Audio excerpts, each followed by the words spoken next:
Hello, and welcome to this review of the Chessmen historical romance book series by Lorraine Heath. I'm Olivia, your favorite resource for book recommendations you can easily screenshot. You're watching Random Olive Reads. The Counterfeit Scoundrel is book one of the series. We have a servant in disguise story here with Daisy slash Marguerite posing as a maid in Bishop's house to catch her client's wife having an affair. Of course, with Daisy's skills of observation, something doesn't seem quite right. Although Bishop seems to be entertaining a revolving door of married ladies, we find out that he falsifies the affairs to help the women secure a divorce. While Daisy and Bishop seem to have opposing purposes at first, they uncover each other's motives and truths by about the halfway point of the book. After that, we see Bishop being suspected of murdering one of the husbands, and then him hiring Daisy as an investigator on his behalf. The plot twists on the mystery part were a lot of fun to read. The romance part was fairly predictable, but in an enjoyable way. So overall, I really liked this book, and it was refreshingly pretty low angst. In contrast to that, though, we have The Notorious Lord Knightley, which is book two of the series. There is a scandalous book being written anonymously about the seductive exploits of a Lord Kay, and the Ton suspects that the Earl of Knightley, known as Knight, is the man in the story. In reality, he is the subject of the story, which is written by Regina, the illegitimate daughter of an earl who Knight jilted on their wedding day 5 years prior. We see a few chapters told from the past interspersed with present day chapters and learn more about the past and present relationship between Knight and Regina. He basically left her heartbroken and ruined all those years ago, and she's just been trying to rebuild her life since then.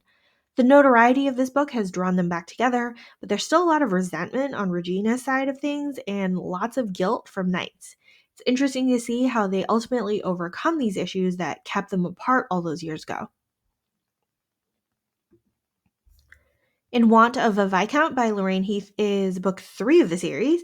Leonora is an American inventor in England with her family seeking investors for her writing machine, although her crass, overbearing mother is looking for a titled husband for Leonora instead. She sneaks off to a ladies' club and asks for a kiss, and the club owner seems to be short staffed in the gentleman escort department and asks his own titled brother Rook to see to the kissing.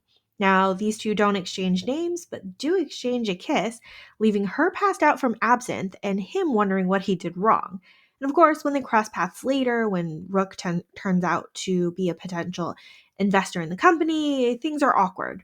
They flirt, they dance, they can't seem to stay away from each other, and Rook is the only man, aside from her father, who has ever appreciated Leonora's curiosity for machinery. However, Rook is not interested in marriage and basically a very controlled man who denies himself lustful indulgences due to his own father's scandalous behavior.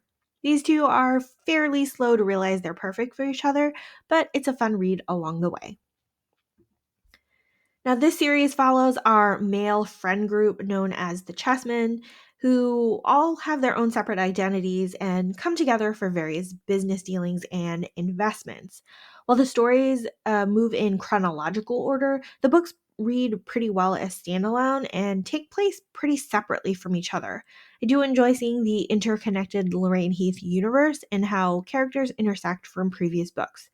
Overall, this was a really good series, and you can just pick your favorite trope or plot and enjoy. Thank you so much for watching this video. Hopefully you found a book or two to add to your TBR. Links to all three books are in the description box. Like and subscribe to get updates, and you can follow me on Instagram at randomolive.